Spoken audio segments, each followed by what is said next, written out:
Coming up on this episode of Nintendo Cartridge Society, we dim the lights, open a bottle of wine, and reveal our vibes.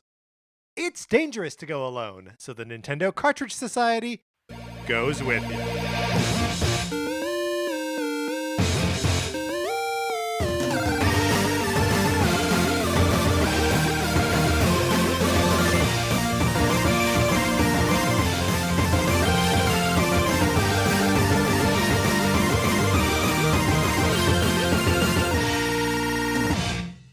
Welcome to Nintendo Cartridge Society. My name is Patrick Ellers, and I am joined, as I am always joined, by my co-host, Mark Mitchell. We've got a good show for you today. We are going to be talking about the news from the week, including a new Switch Lite that has been announced, and the next game from the creators of Celeste.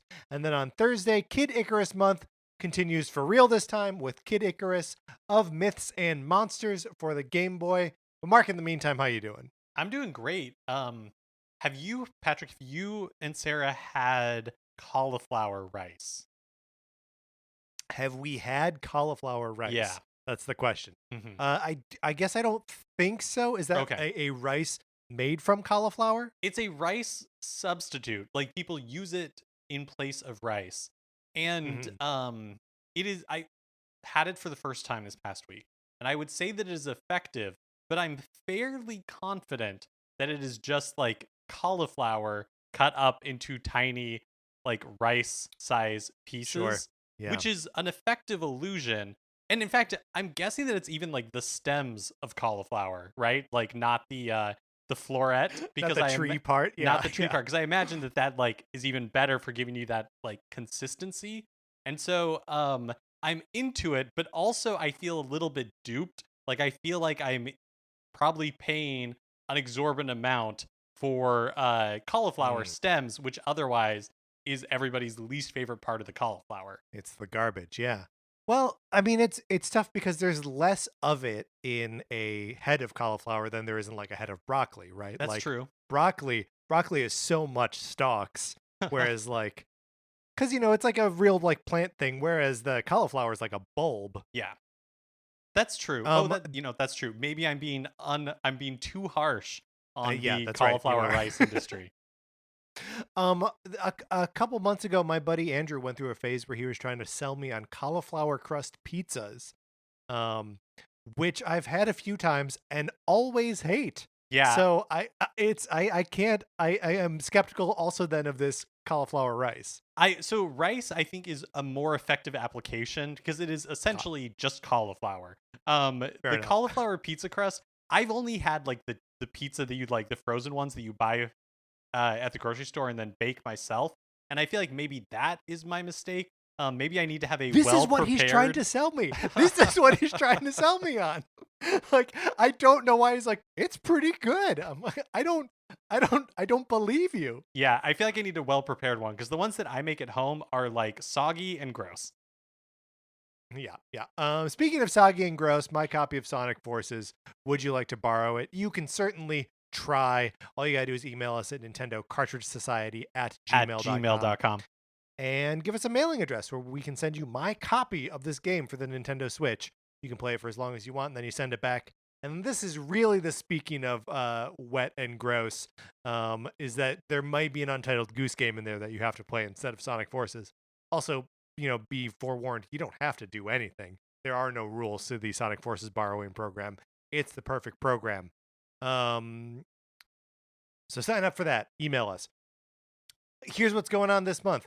I mentioned it earlier, but we are in the midst of Kid Icarus month. We were derailed for a moment, but we are back on track. And this Thursday, we will be discussing Kid Icarus of Myths and Monsters for the Game Boy. It is available on the 3DS eShop, and I think probably nowhere else. But it's like $4. So, pick it up, play along. We'll be talking about it on Thursday. And then next week, April 29th, we will be discussing Kid Icarus Uprising. Also on the 3DS. And I'm excited to talk about both of those games. I'm really excited to talk about Kid Icarus of Myths and Monsters, chomping at the bit after champing at the bit. We'll never know. after we weren't able to talk about it last week, I know that I think we're still under an oath of secrecy on our feelings about Of Myths and Monsters. So I'm really excited to be able to talk about it finally.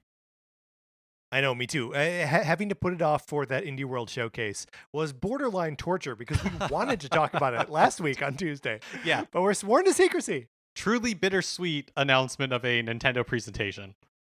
Yeah. All right. Well, Mark, let's get into what we've been playing this week.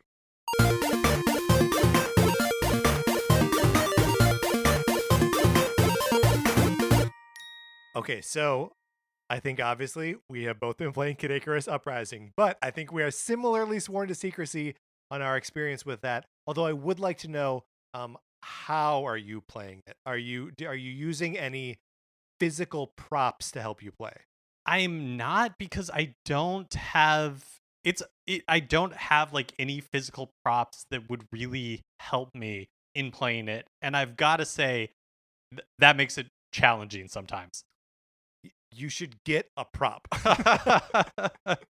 Because the way you have to like hold the 3DS in order to play this game is it's just really challenging. And which is, that's not a new observation, but like I had heard it, but I never tried to play the game myself before, and now trying to play it, I get the criticism. I 100% get it. Yeah, and your 3DS is an XL, right? It is, yeah. It's the original Nintendo 3DS XL. Which, and like I think most of what makes it tough is that you have to hold the thing with one hand. Yeah. And really just like hold on to the left side of it. So even though it's not a heavy machine, it's cumbersome. It's cumbersome. Yeah. So kind of what I'm doing is like a little bit like, okay, so I like lie on my stomach on the floor or like on the bed, and and then so it's a little bit like, like I'm reading Teen Beat or something, because I have my legs basically like crossed behind me in the air, and then I've kind of like, I'm on my stomach, I kind of have it propped up on like a pillow like in front of me. Good. And so it's like, so it's kind of like that, but then like you can only like use your arms to prop you up for so long. It's really, I have found no good way to play this game in my home. But still making my way through it, albeit slowly. And of course, there will be a full-fledged discussion about it next week, Thursday. One thing I did just want to interject with about it, or like a question. I have been playing the game with the audio on the whole time, because I feel like it is a foundational part of the game is hearing the nonstop banter, which is like kind of well written, or is like at least reliably charming or enjoyable. And I'm just curious what your experience of that is so far. Yeah, I have been playing it with the sound on because I really like the music in this game for the most part. Yeah. And so I think that also adds a lot to it. The dialogue and like the story, I guess like I don't mind it so far, which I feel like usually in a story, in most games when it comes to story, I like cannot get past it fast enough. And this right now, it doesn't really bother me. Some of it is like, yeah, I don't know. It's I don't really feel one way or the other about it right now, I guess is what it comes down to. In some ways, and I don't want to talk about this game too much right now, but in some ways, it feels like Star Fox to me, where like I don't mind the banter between Palutena and Pit in the same way I don't mind the banter between Fox and Peppy. Like, yeah, I expect it. It's almost part of just like the soundscape. Totally, yeah. Yeah. And just part of like the audio visual experience that is playing the game. Like it's so much about spectacle, and some of that spectacle is like heroic music, and some of it is lights flashing on the screen, and some of it is like weird little jokes between these two characters. Like it builds to an interesting product, if nothing else.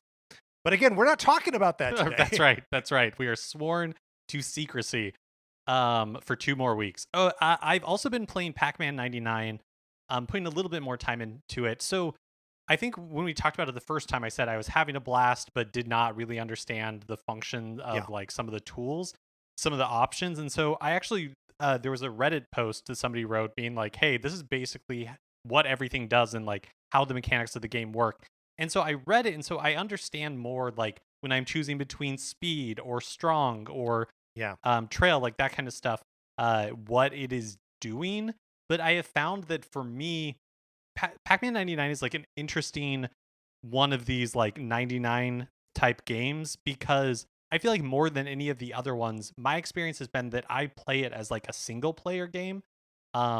Because I know that you're affecting what is happening on other people's screens, and they are affecting what's happening on your screen, but it doesn't really feel that way in the same way to me that it does in like Tetris 99 or especially Mario 35. And so when I'm trying to focus on like the strategy of it, like switching between speed and strength and like all that kind of stuff, I feel like that I do worse because I'm paying less attention to like the obstacles appearing on the screen. Yeah, and like I feel the exact same way, where in like either Mario 35 or Tetris 99, that I'm sort of like aware of how and when I'm being attacked by other players. And in Pac-Man, I just assume that as we get later, there will be more obstacles, and like that's it. I just like I've never played the game in a way where that doesn't happen, or where I'm able to like beat back you know the red Pac-Mans or whatever. So yeah, I'm with you on that, where like I basically play it like a single player game. There is also it's good to know that there's a Reddit post. Game Explain also has a nice quick video of like what each of the options are, and what they actually do for like speed versus attack, and then what the different targeting options mean. Because the other thing I learned, which I did not realize, is like, oh, if you clear a board of pellets entirely, you level up in speed. Yeah, and so that was I told you this last week. Oh, did you? I sort of misunderstood it though, because I said that you get the level up in speed if you're set to speed. I didn't realize that setting yourself to speed means you go faster when you get a power pellet. Yes, right. Yeah. Yeah. So lots of like little intricacies to the game that I will probably never understand, but I am still enjoying my time with it. I also, I picked up the Ask Iwata book that came out last week, and I said on the show before that like I didn't entirely understand what I was getting, and what it turns out that I was getting is a business book / a retrospective on Iwata's life, and it's really short. Like it's not a very long book, and so you can make your way through it pretty easily. But I think it's a fairly effective mix of like anecdotes from his life and kind of understanding where he came from. Like in the first chapter, you learn about his time at HAL Laboratory and how he was made president of HAL very quickly and when he took over the company, it had an enormous amount of debt, and so him having to like work through that it's really interesting, but also kind of leans heavily on the business nuggets, or maybe not. Maybe you could just like you just extract that stuff if you're looking for it. But I would recommend it. I bought it at whatever price it was like initially announced at. I saw that last week it like dropped on Amazon to like $11, and I definitely think kind of at whatever price, if you are interested in Satoru Iwata and his life, it's really illuminating, and it makes me appreciate. I've always admired him, and like I think that he's responsible for a lot of joy in my life through his work at Nintendo, but it made me appreciate his life like just holistically, and so I do recommend it. That's great. I mean, he's certainly someone that I admire as well. So I should probably pick that up too. Before we move all the way off of Pac-Man 99, I gotta know, Mark, have you finished? What is your highest finishing? My highest finish is I think 3 or 4. So I have not won, but I'm feeling pretty good about myself because the highest I've ever finished in like Pac-Man, or sorry, not Pac-Man. That's the game we were talking about. Is the highest I've ever finished in Tetris 99 is maybe top 5 or maybe number 5, but like I think generally if I can get into the top 10, I'm feeling amazing. How about you? How's Pac-Man 99? I got a number 1 this morning. Nice, congratulations! My first one, and just like we were saying before, was not aware of what was going on. Like, I was just playing Pac-Man. I was just racking up ghost eats. You kind of have to, or at least that's how that's the only way that I can really play it right now. So I have also been, I don't know how you want to treat this, because I have also been playing the Lost Vikings 2. I think we should just get into it.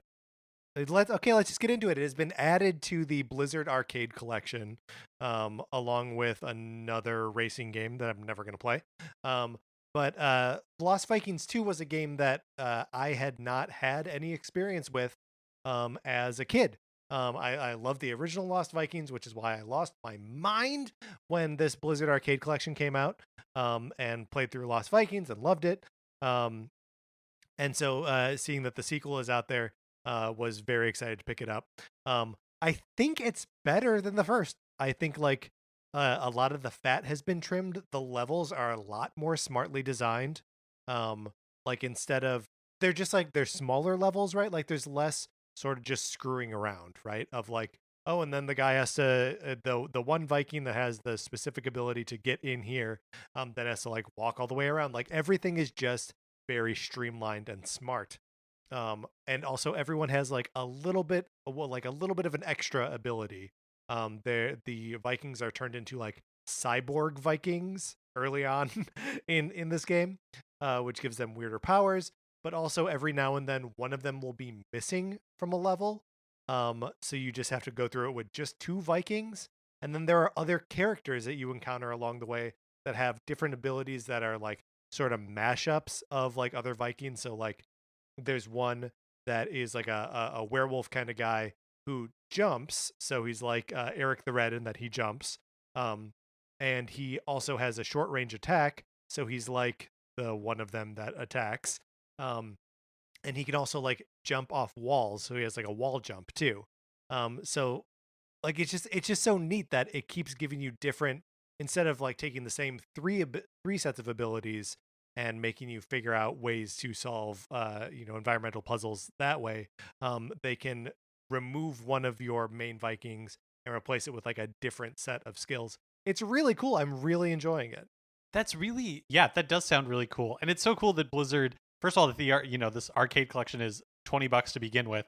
And then like a month after it was released, they're like, oh, by the way, here's 2 like fully complete 2 new games.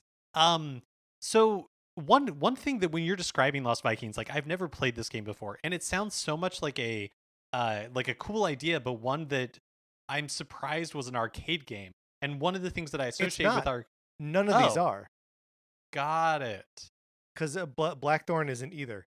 I don't know why it's called an arcade collection. Okay. All right. Yeah. That makes sense. Because when you're describing these games, I'm like, but arcades are all about like cheap deaths, so you can have to like put quarters in. And I was trying to like reconcile that with this like platforming that sounds like really involved. And so okay, that is great to know. Confusing that it's part of the Blizzard Arcade Collection, but when they're giving away games for free, you can't ask too many questions. Yeah. There is a like making of documentary for like each of the 3 games that came with it in the first place. I haven't checked to see if there's any of the like special feature stuff associated with the 2 new games. But there is a featurette about like the studio as they were making Lost Vikings, and one of the things, like one of the inspirations that they keep going back to is Lemmings. So it's like a puzzle platformer with lemmings as part of its DNA. And like that totally comes through and is like absolutely why I like that game as much as I do. Yeah, that does make a lot of sense. Like even when you're describing how Lost Vikings plays like that, that's really cool. It's such a cool game. I love it so much. All right, that's what we've been playing this week. Let's get into the new releases and what we might be playing next week. So before we get into this week's new releases, I wanted to talk about The Longing, which is a game that we discussed after its reveal in the Indie World Showcase. And this is the one where you play as like a little troll type thing, a shade, I think you're called. And you are basically you wait 400 days for the Earth King to revive. And what you do in those 400 days, 400 real world days, is kind of like up to you. And at the time I was like, this sounds crazy. It sounds kind of cool, but I don't understand it at all. And so I did the thing that I rarely do, and I actually did the research on this game. So I feel responsible to share that with people Please. who may not know. And so basically, it is 400 real time, 400 days in real time. But what that means is that you can, like, even when the game is off, the timer still runs. So you could theoretically like buy it, turn it, like start it, and then leave it for 400 days and come back and see what happens. That makes sense. That explains why in the showcase they said you don't have to play this game. You don't have to actually play the game to see the end. That makes sense. I couldn't wrap my head around that during the showcase. Yeah, you just have to remember to come back. Like the whole the more I read about it, the more like intrigued I am. Like the point of this game does not seem like it is, to be necessarily like fun to play. It's almost like a ant farm in a sense, or it's like coming to terms with like delayed gratification and just waiting. Like you will wait. The game will tell you. I'm basing this on like reviews and impressions that I read when looking for more information. But like the game will tell you that in 2 weeks this stalactite is going to fall, and once it does, you will have like access to more spaces. Your little shade just kind of like shuffles around really slowly, but you can do things like decorate his like home. And when you do, it like anytime he's in the home, it like shaves seconds quickly off of the total time. Or there's like a little coal that if you can keep it lit, as long as it's lit, it's shaving seconds off. Apparently, based on like people who have played the game and spent a lot of time exploring it, it is possible to escape. But there's lots of like caves and things for you to explore. But like your little guy is just like shuffling around really slowly. Like his movement is very slow. It's again, I am fascinated by this game. Like I think it's such an interesting idea. I think I'm gonna check it out. Do it, like, man. Yeah, do it. Yeah, I'm into it. Really interested by this. It came out on so it came out on PC like last March, I think. And so people, I guess, pretty soon, if they haven't already, will have hit the like 400 days. But apparently there's like a mechanic in the PC one where if you try to mess with your like computer's clock, it basically just like ends the game essentially. So I think there's no real good way to cheat it. I don't know. I think it's pretty cool. Yeah, don't cheat it. There was one of my rules for Sarah with Animal Crossing was when she started playing, I was like, okay, we have two rules on the island. One is we have a hamster named Apple, and I planted apple trees outside of her house. You cannot take Apple's apples. You can't do it. That's rule number one. Rule number two, no time traveling. That's it. Oh, I did see that a few people on my friends list had checked out The Longing. So if you are one of those people and you are listening to this show, I would love to hear your impressions of us. You can send those in to us and we'll read them on the show. Cool. Okay, moving on to new releases for this week.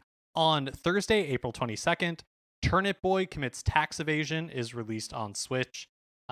This is a indie game that looks really fun. I know friend of the show June is looking forward to it. It's to me it looks a lot like A Link to the Past, but with some like interesting story elements.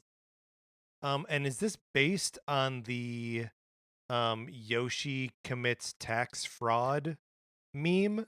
I don't know. Maybe. Because there's this whole thing of like Yoshi doesn't pay taxes. Right. It's a meme from like 2 or 3 years ago. Seeing the title Turnip Boy Commits Tax Evasion, I was like, wait a minute. Has a meme become a video game? I think it might have. Totally possible. Also on the Switch eShop on Thursday, the original Shantae game, the platformer from Way Forward, is releasing on Switch. And then also Picross S6 is releasing this on is the Switch interesting. eShop. this was revealed, I think, like last week, and after we had already recorded. And there's a demo available for it. And I think all the other Picross games are on sale right now in celebration of Picross S6. So Picross heads, there's a new game out there for you. You know what this makes me think? It makes me think I should get Picross S2.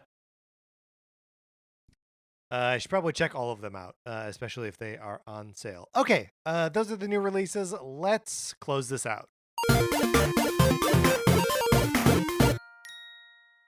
Now it is time for a regular segment on our show. It is time for 433.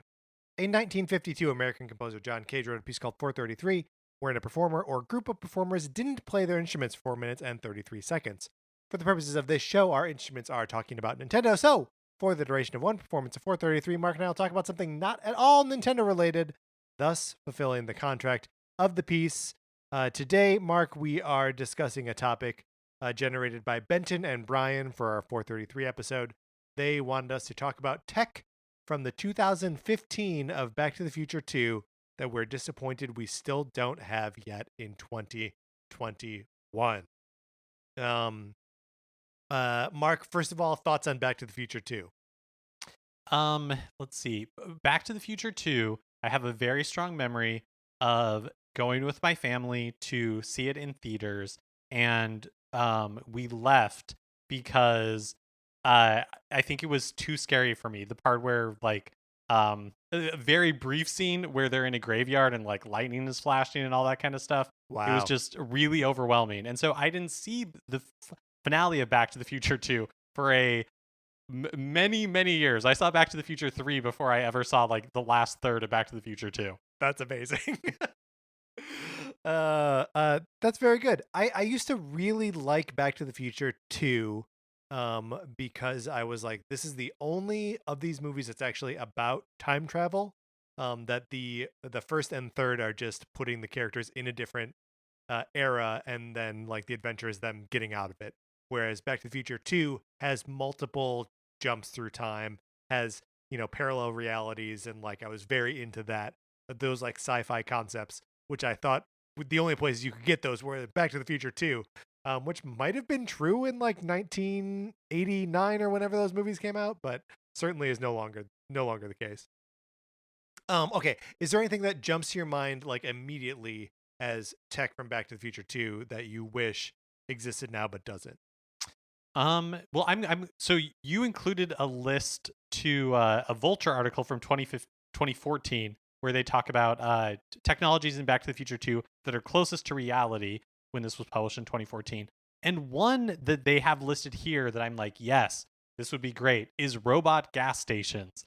They because it's like, yeah, who wants to get out of their car to pump gas? That should just be done for us.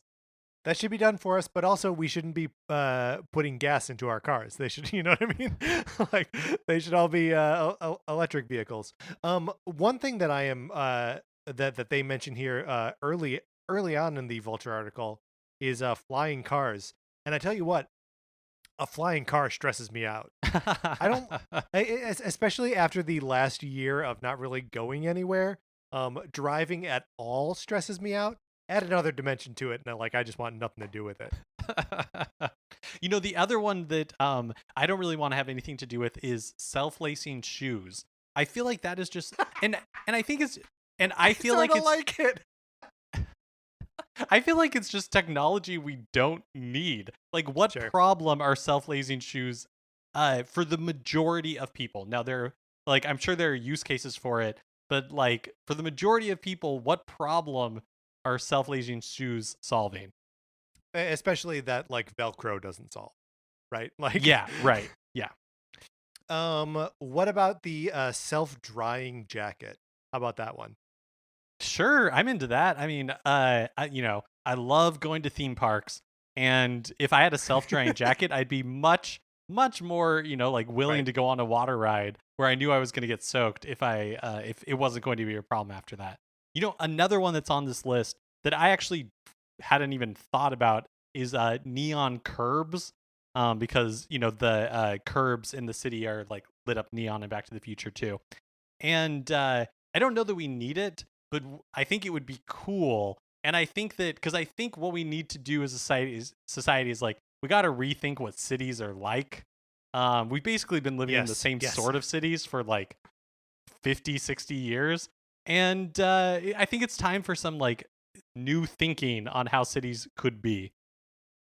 Yeah, and also like wouldn't it be nice if they were if curbs could be like color coded with a light to like when you actually could park there? Yeah, that'd be awesome. Versus like, if there's any like confusing thing or like weird sign, if you pull up there and like the thing just turns red and you're like, oh, I guess I can't park here. That would be nice. An indicator light telling you where there's parking. Although it would have to be dim enough that it wouldn't like so people wouldn't like see it in their windows, right? How do you feel about hoverboards? I feel like that's the big, like cool, like really cool thing, especially, when I saw that movie as a kid. The hoverboard in Back to the Future 2 is awesome. Yeah, I mean, it would be cool to see people hoverboard, but like I'm never going to get on a hoverboard. No, absolutely not.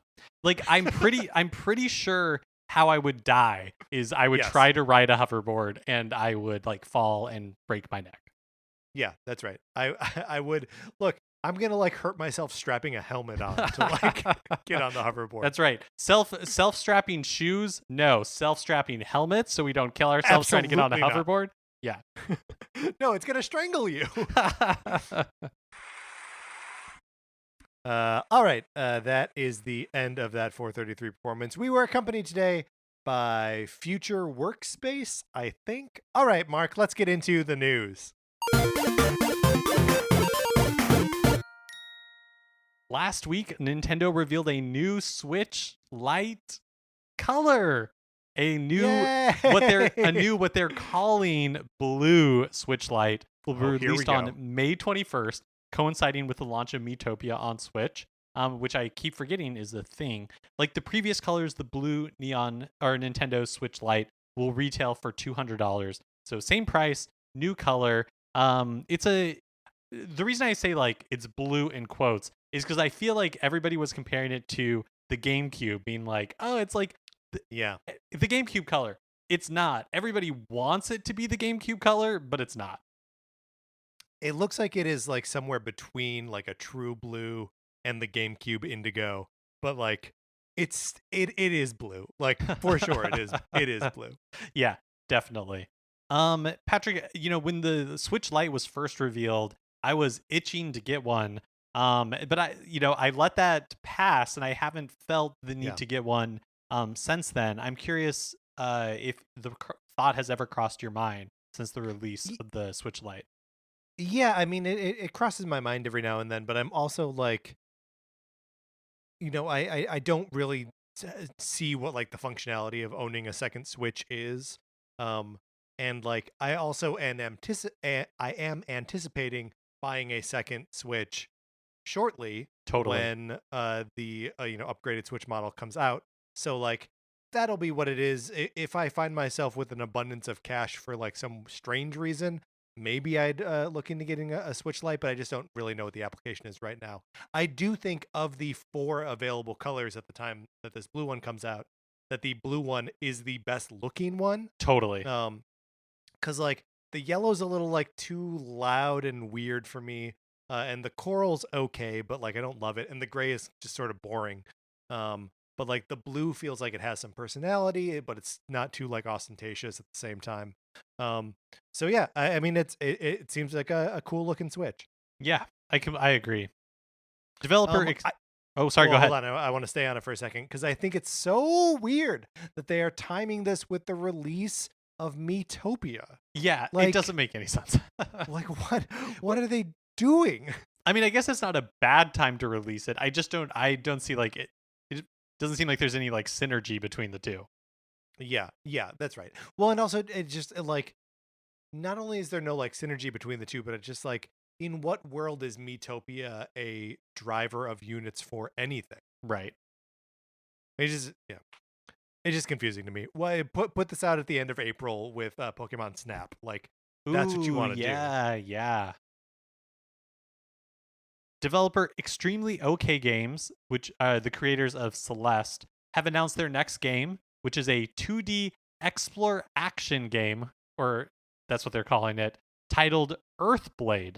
And instead of dropping like a traditional trailer or anything, they premiered the game with a vibe reveal consisting of poster artwork and a new music track from composer Lena Raine. And they're saying right now, like, they have no idea when this game is going to release. And they're expecting it to be a long time from now. But I've got to say, I personally am very into the idea of a vibe reveal. Let me know like the mood you want me to experience that I should be like expecting. And I thought that was like a really cool way to reveal their game. Yeah, arguably better than a trailer, right? Like, totally.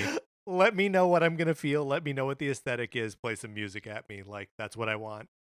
Yeah, like I'm imagining like if Breath of the Wild 2, like sure, like the trailer is awesome and everything, but what if they were just like, look, we are developing a sequel to Breath of the Wild, and instead of a traditional gameplay trailer for like the next like 2 minutes, we're just doing this weird like sight and sound, like light show that is just we just want you to like feel what this game is going to be like rather than see it.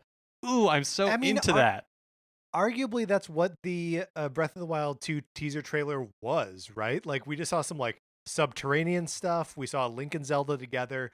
We have no information about that game, but we think we know what it feels like, right?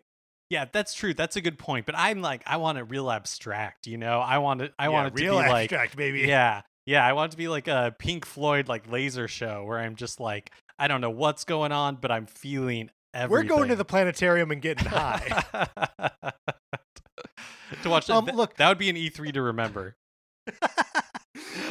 So 2D exploration, is that like a Secret of Mana or like what does that read to you? Yeah, I don't know. The name Earthblade makes me feel like it's going to be like exploration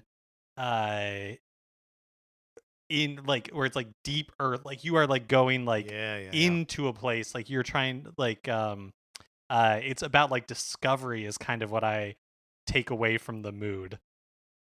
Man, I'm since Celeste was such a good and like such a complete and like whole experience, I am absolutely on board for just like whatever these guys do. You know, I'm just there. Like Celeste is such a solid game from like a thematic standpoint and a gameplay standpoint, and from like an audio visual experience. Like it hits on everything. I love it. Yeah, like and around the announcement, the one of the developers was talking about how it took them 4 prototypes before they finally hit on the idea for Earthblade. And nice. like like that's how I feel too, where I'm like super excited that they are taking their time and just like found an idea that they're really excited about, because you can definitely tell that Celeste came from a place where like somebody had an idea of what this game should be. So yeah, I'm really excited for this. Very cool. The Lego Mario set received a firmware update last week, and as part of that update, people started noticing that like the Mario figure began calling out for Luigi. And this led to speculation that a Luigi Lego set was coming soon. And as of this recording, there has been no official announcement, but a reveal seems imminent. Amazon China is listing Adventures with Luigi for Lego Super Mario for release on July 9th. So I'm guessing any time now we will have an official announcement from Lego. Not sure. It feels a little weird to me that they're like, I guess it's an Easter egg. I guess it's not like straight up marketing, but it feels a little weird that was included in the firmware. Yeah, I mean, first of all, I can't help but chuckle at the new Lego set received a firmware update. Like there's something just like on its face, I find that to be an absurd statement. But yeah, I mean, it does feel a little like marketing-y and like a little icky of like, don't you want Mario to have his friend Luigi around? And then also, I resent the fact that it should be Luigi calling for Mario, right? Like that's the Luigi's Mansion franchise. Like that's the form of it is Mario and not Luigi. Yeah, totally. It's the cornerstone of which the Luigi's Mansion franchise is built. But no, I also like that just when you read it out loud that Mario began calling out for Luigi. It sounds desperate and like a little bit like scary. Like like Mario gained sentience and was suddenly aware that he was isolated from his loved ones. The firmware was an existential dread update that was installed in the Mario, and now he has to cope with the reality that he's in alone by himself. Yes. So will be interesting to see what horrors are eventually programmed into the Luigi figurine when that is updated in a few months. Luigi's gonna die someday. Hallmark has revealed their gaming-themed holiday ornaments for 2021. It includes ornaments not just Nintendo-related, some Sonic ones. Minecraft, Mortal Kombat, Sub-Zero got an ornament, which perfect for the holidays, right? Perfect for winter. Right. I don't know, Patrick, if you had a chance to look at these, but the one that looks so cool to me, like really fun, is there's a like replica Super Nintendo with the Super Mario World game cartridge inserted and like controllers and everything. And that one looks really cool. That one has a little light on it that you can turn on by pushing the power button like into the on position. Yeah. There's also a Super Mario World Mario with the cape on where he's like flying, and there's something about seeing that character like modeled in a 3D where like you can see the front of the cape like going around the front of his neck, where it's like, oh, weird, like I don't know, it felt real in a way that I'd never really conceptualized before.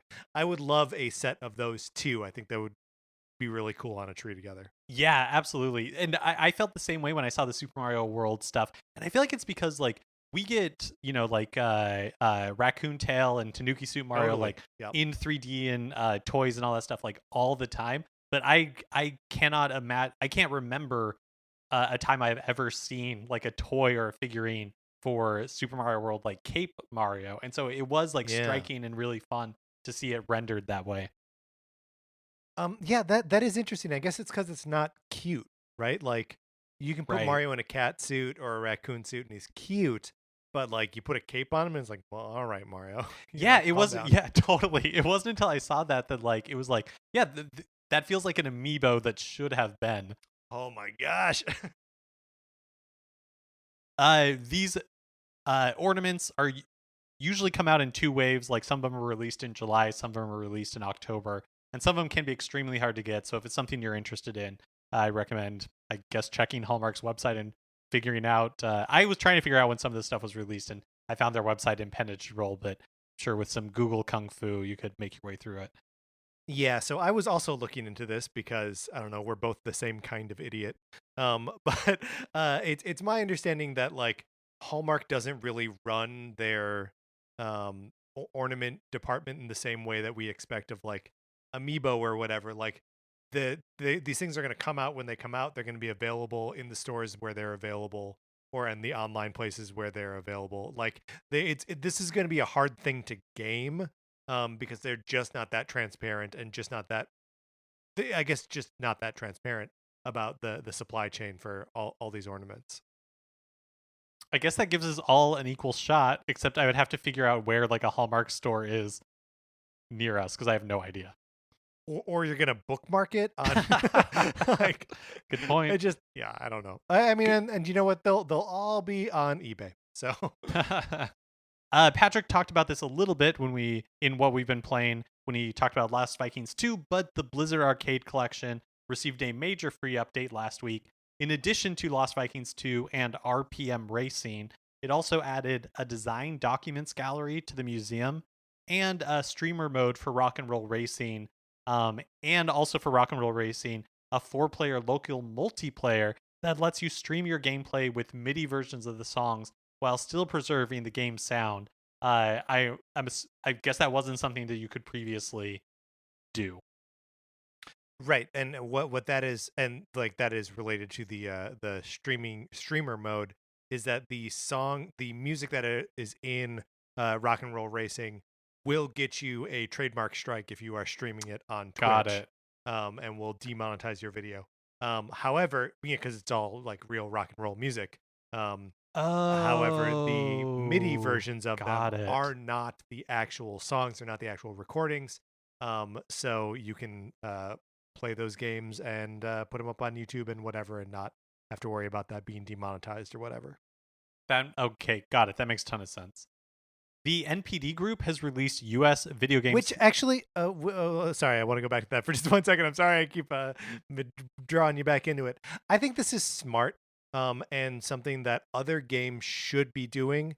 Like I know it's an issue with the Tony Hawk Pro Skater remakes, that like it's still the original licensed tracks for a lot of those games, or for a lot of those songs, which makes it an unstreamable game. And you know it's while streaming isn't something that like you and I really get into. I think it's smart for companies to be anticipating that sort of thing. I think so too, and this is such a creative way to solve that problem. It's not Yeah. like they just like pull the music out to provide like MIDI versions of the song that won't get copyright struck. Yeah, I agree. I think it's a great idea.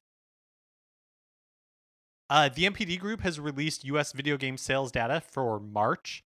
Switch was the best-selling hardware by units and dollars again for the month. Monster Hunter Rise was the number 2 game for the month. And Mario Kart 8, when you combine the Switch and Wii U SKUs, is now the best-selling racing game of all time. Pretty impressive. Pretty impressive. I think that Mario Kart Wii was the previous best-selling, and probably still is the best-selling if you separate like the Wii U sales of Mario Kart 8 and the Switch sales of Mario Kart 8 Deluxe. I personally kind of think it's weird to treat them as one game. Like, I know that the tracks are the same, but it feels like, with like the ability to have 2 items and like all that kind of stuff. I don't know why. To me, that like feels like it'd be like counting Tropical Freeze and Tropical Freeze. I can't remember what the Switch edition is called, but maybe just Deluxe. I think it's just called Tropical Freeze. I don't even think they was it changed the the name Funky of that Kong game. edition? I can't remember. Funky edition. I there can't remember. There was a funky mode. Yeah.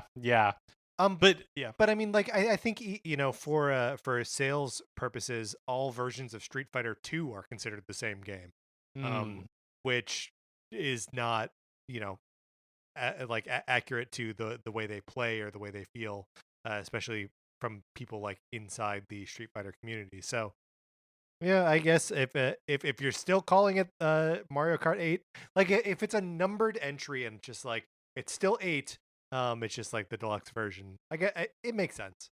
Yeah, that's a good point. I think like for Resident Evil games, Capcom, when they release sales numbers for like the entire franchise, it's combined editions. For the most part, for like Resident Evil 4 and 6 and all that kind of stuff. So yeah, fair point. I had a question about Monster Hunter Rise being the number 2 game of the month, which is already an impressive showing for a Monster Hunter game on Switch. That's without digital sales, right? So I actually think Monster Hunter Rise 2 or Monster Hunter Rise is with digital sales because it's published by Capcom, and I believe that they include digital sales. Yeah. That makes sense. Back in January, longtime Nintendo employee Takaya Imamura retired after 32 years at the company and is now a professor at the International Professional University of Technology in Osaka. Imamura worked on heavy-hitting franchises such as The Legend of Zelda, Smash Brothers, Star Fox, F-Zero, and he was the designer of Tingle. You might remember we talked about his retirement back in January when he announced it. But IGN just recently published a retrospective interview with Imamura, and it's really, really good. I'll link to it in the show notes. We'll make sure to link to it in the show notes because everybody should go read it. But I just want to go over some highlights from it. Great. So Imamura didn't intend to make games. He studied art in college and didn't know how to use a computer at all.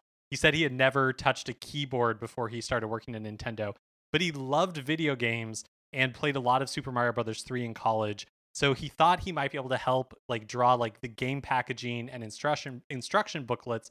So he wrote the address in the Super Mario Brothers booklet to Nintendo inquiring about a job. Amazing. And after he was hired during new employee orientation, Miyamoto like popped in on the new hires and told them that they'd be working on Super Metroid. So that's how Imamura learned that he was hired to make games. It was just like, oh, okay, like I am now a game creator. God, that's so cool. I love like that, and especially that Miyamoto is the one telling him this. Like, oh, by the way, you're making Metroid, because he also comes from like an art background, like from a cartooning background, and it's just interesting to. I mean, I guess in a world before a video game industry, where do people who make the games come from? Um, and I guess in one sense, it makes sense that like the computer programmers would be those people, but it's like, oh, maybe it's also just like the artists and weirdos that like want to make stuff. Totally. And speaking of the artists and weirdos, Imamura is the creator of Tingle, our beloved character from The Legend of Zelda. And we have him to thank for the generous helping of Tingle that we get in The Legend of Zelda Wind Waker. Like Tingle Tuner, Tingle has an own island in the game, etc. Imamura was involved with Wind Waker during the planning phase before having to focus more of his time on Star Fox Adventures, working with Rare, working with Rare. Yeah. But so in the interview, he like laughingly says like, "You have me to thank for so much Tingle in Wind Waker." And obviously, we are big Tingle fans here. It's crazy to me that they haven't revisited like having Tingle be an integral part of your adventure since then, right? Like, he's a big meaningful part of Majora's Mask, an even more meaningful part of Wind Waker, and then we just sort of like drift away. Yeah, totally. I mean, I think that Nintendo. I mean, honestly, the world has changed a lot since Wind Waker, right? And Totally. like, players in the like outside of Japan did not appreciate Tingle. Tingle was ahead of his time, and Right. I think the reaction to him from a lot of players in Wind Waker was really negative at the time. But I think the world is ready for more Tingle, and I would love to see Tingle get a new like dedicated game. That would be such a great like Zelda 35th anniversary, like, Oh hey, my we're just God. gonna have this like weird downloadable like puzzle game that is hosted by Yes. Tingle. Like something like that I would die for. I feel like the world is queer enough that like Tingle Yep. is ready for his moment in the spotlight in a way that just wasn't true when Wind Waker originally came out. Yeah, that is like 100% dead on. Like we, yeah, just the world just wasn't queer enough, just wasn't weird enough, and like we're there now. Like we want that sort of thing in our fandom, in our games. Yeah. So bring on the Tingle. Finally, the quote about F-Zero from this interview that launched 1,000 articles. From IGN's retrospective, I'm just going to quote it directly. Quote, F-Zero GX, the GameCube game, was highly praised by media outlets and became a fan favorite title for many Nintendo fans. Imamura himself calls it the ultimate F-Zero. But after that, nearly 18 years have passed without a new entry in the series. Quote, of course, I've thought about it many times, but without a grand new idea, it's hard to bring it back, Imamura says, assuring IGN that his departure from Nintendo does not mean that the series is dead. I mean, if he called it the ultimate F-Zero, that is definitionally the last one. So there we go.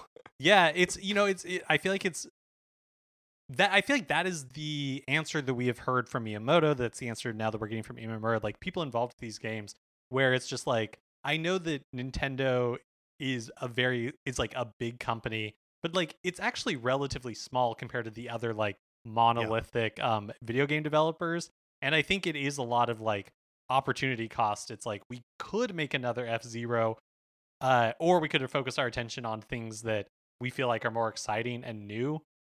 The one thing I would like to see, I mean, I'm personally like not the world's biggest F-Zero fan, but I do think it would be fun if they partnered with like a third party, which they've been doing more and more to like bring back some of these licenses. Yeah, totally. And like, weren't a lot of the F-Zero games also like co-developed by Sega anyway? Like they've I think this one, I believe this one was, yeah, and then there's like an arcade one, I think that was developed by Namco. But you're right. I mean, it's been a while since like, and maybe the actually now that I'm saying this out loud, the Game Boy Advance one might have also been developed by a partner. But yes, to your point, I think that's definitely true. yeah. So yeah, it would be nice to see it come back in like whatever form. It's weird to read like that they without having what it was say a grand new idea. When it's like, well, like Mario Kart keeps coming back without like a grand new idea, or like what was the grand new idea in like Mario Tennis Aces? Like just make a new one. Everyone would be happy with that. Yeah. I also feel like it's a generational thing a little bit. Like Totally. I hate to everybody can take a shot because I'm about to bring up Star Wars in the episode. But we've talked about before where it's like, yeah, like George Lucas was with Star Wars for so long that he had no interest in repeating himself, right? He always wanted to use Star Right. Wars to push technology or do new things. And so I can understand if you're like somebody who has been working on Metroid, somebody who's been working on these franchises. I guess Paper Mario is another great example of it. It's like a lot of those same people have been making Paper Mario games since the Right. first one, so I can understand them not wanting to do it. But I do think if you gave a franchise like F-Zero, Sonic Mania is another great example of this, to people who grew up loving it, that they would be Mm-hmm. able to deliver that sort of like love letter to the franchise that I can understand that people who have worked on it for 30 years are just like not that interested in providing. Well, and like also just from like an audience perspective, that if Nintendo isn't supporting their back catalog, outside of the games that appear in the NES Switch Online and the Super NES Switch Online, at all, like there's value in just making a new version of the older games, even if you're not making radical changes. Like even if you're just giving a 2021 version of the game. Um, I was having a conversation with some friends this last week about the continuity in the first 2 decades of James Bond movies, right? In the Sean Connery, George Lazenby, Roger Moore era of these movies, and just being like, how is the continuity between these things so messed up? Um, and it's like, well, if you're gonna see Doctor No in the theaters in 1963, and then like you know 2 years later, like you can't see Doctor No anywhere. Like there's nowhere for you to watch the movie. Tapes don't exist. VCRs don't exist. So like when Goldfinger comes out, you're just gonna go see Goldfinger because it's like the James Bond that's available to you. So like I feel like the same thing is true of F-Zero. There is no what F-Zero game are you gonna play right now if you own a Switch? The original, and Yeah. that's it. Yeah. Yeah, it is weird that they like, and this is a problem with games in general, that Yeah, it's so hard to play old games because they're not like preserved and continually put on like new platforms very consistently outside of the heavy hitters.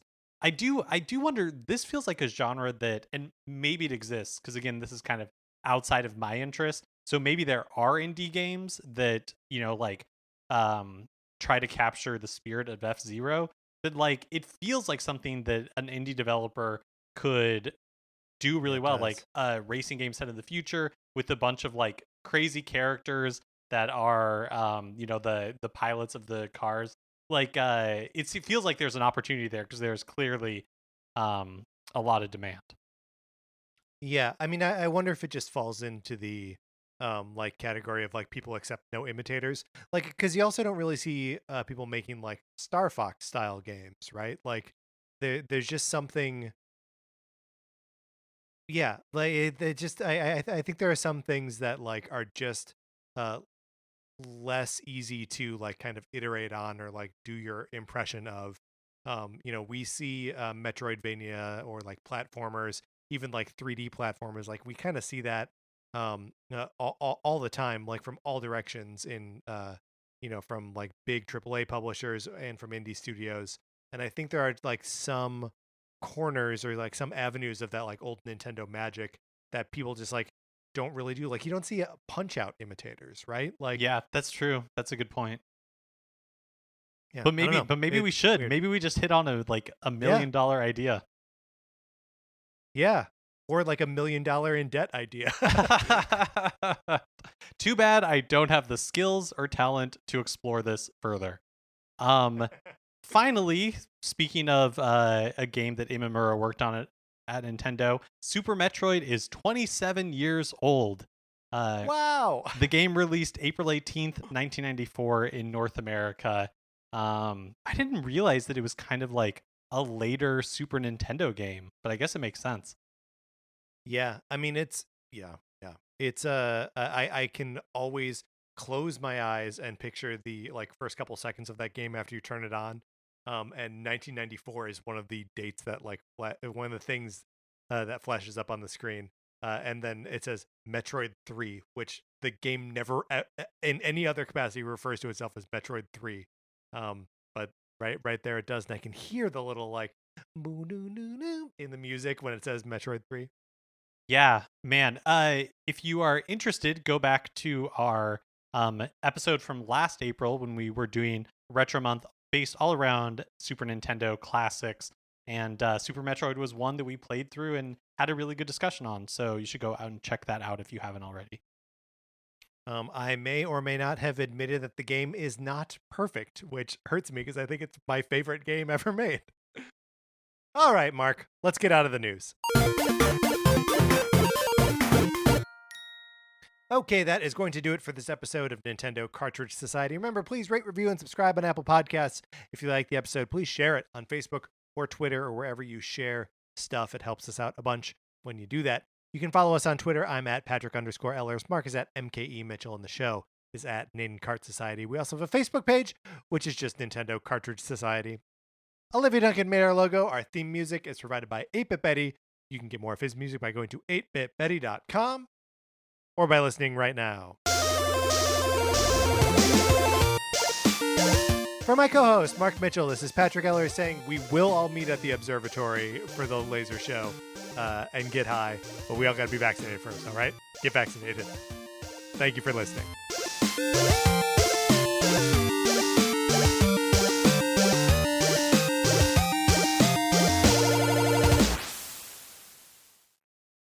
Hey, Oscar, Rachel, do you like Disney movies? Yeah! Have you seen all of them? Yeah, we saw all the Disney animated movies.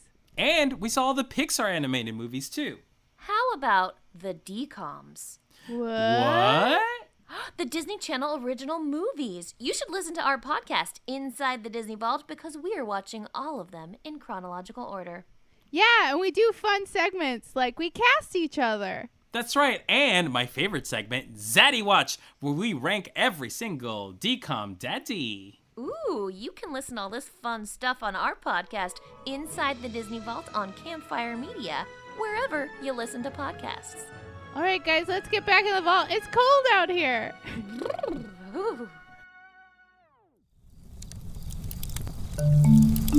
Campfire.